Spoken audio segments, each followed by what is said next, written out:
He made lunch for the hungry alien kids daily, never knowing their mother ruled the galaxy. Before this begins, tap save and repost it when it ends, because sometimes the smallest kindness can shake the stars. It started on the edge of nowhere, a dusty colony world called Paris 9, one of those places where ships stopped for fuel, repairs and a bit of oxygen before heading back to more civilized systems. And there, in a rusted prefab shack next to Docking Bay 12, lived a man named Jonas Reed, a Terran cook, not a soldier, not a diplomat, just a man with a skillet, a kind heart, and a habit of feeding anyone who looked hungry. Every day, the aliens from the port watched him work. No signs, no prices, no orders, he just cooked. Thick broth simmering in battered pots, bread baked from locally grown starch, sometimes noodles, sometimes stew. When travelers asked who he cooked for, he always gave the same answer. Whoever's hungry. One afternoon, while the twin suns burned low and the wind howled through the docks, he noticed them. 3 small alien children, thin gray-skinned, eyes wide and gold, dressed in torn cloth that looked far too fine to belong on a mining world. They stood near the edge of the market, watching his cooking with that silent, hollow look all hungry kids share. Jonas smiled and waved them closer. "You 3 eaten yet?" They froze, unsure whether to run. "Come on," he said gently. "It's stew day. It's good stuff. Promise." Slowly, the oldest stepped forward, the other 2 hiding behind her legs. He handed her a bowl, warm and fragrant. She sniffed it suspiciously, then took a bite. Her eyes widened, and within seconds, all 3 were devouring their food like the galaxy might end before they finished. After that, they came back. Every day. They never said their names. They never brought money, and Jonas never asked. He just made sure their bowls were full.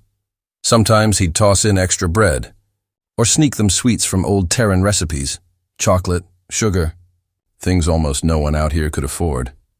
They started smiling more, laughing, and for the first time in years, so did he. Weeks passed. The port got used to it. Jonas and his 3 shadow kids. Some of the traders teased him. "You adopting 'em, old man?" He'd grin. "Nah, just keeping 'em fed till their folks come around." He didn't know that their folks had come. They'd come the very first night, watching from orbit. The ship hung above the atmosphere, cloaked and silent, crewed not by smugglers or miners, but Imperial guards. At its center sat Empress Kailira of the Nerith Dominion, ruler of 2,000 worlds. Her expression was unreadable as she watched the hollow feet of her children sitting cross-legged beside a Terran man. Laughing over steaming bowls, her chief advisor hesitated. "Your Majesty, shall we retrieve the younglings?" Kailira raised a hand. "No." She studied the human on the screen, his rough hands, his gentle patience as he wiped broth from the smallest one's cheek. Observe him. Days turned to weeks. Jonas never changed. When the weather turned harsh, he built a small shelter from scrap. When they caught colds, he brewed tea and hummed old earth lullabies. He taught them to draw in the dust with bits of charcoal. He fixed their broken toys with wire and patience. And every night, when they waved goodbye, he'd smile. "Same time tomorrow.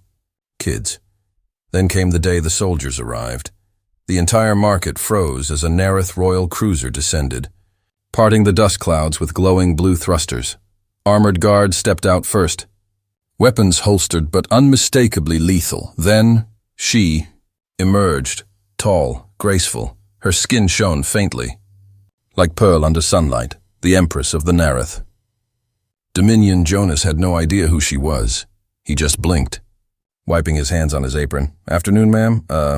Kitchen's open if you're hungry." The guards tensed, as if expecting him to bow or beg. But Jonas didn't. He just gestured toward a pot simmering behind him. Fresh stew. Bit spicy. Might burn royal taste buds, though. The alien soldiers looked horrified. Kailira laughed, softly, like something she hadn't done in decades. The 3 children rushed past the guards, throwing themselves at her legs. "Mother!" Jonas froze mid-stir. "Wait, Mother?" Kailira looked down at him, eyes shining. "You fed my children. He scratched his head awkwardly. Didn't know they were royalty. Just knew they were hungry. She smiled faintly. You saw need, not station. You gave freely, not to gain favor. Tell me, human, why? Jonas shrugged. Where I come from, ma'am. Kids eat before anyone else. Doesn't matter who they are. Just matters they're alive tomorrow. Silence. Even the guards shifted uneasily, as if afraid the Empress would take offense. Instead, she knelt, the Empress of 2,000 worlds, before a dusty Terran cook. You honor us more than any throne, Jonas Reed. That night, the stars above Paris 9 changed color. A decree was sent across the Nareth Dominion. By order of the Crown, no world under our rule shall let a child go hungry. Humanity has reminded us, compassion is the greatest power. The next morning, Jonas found a new plaque over his door, Royal Provisioner to the Nareth Throne. He laughed until he cried.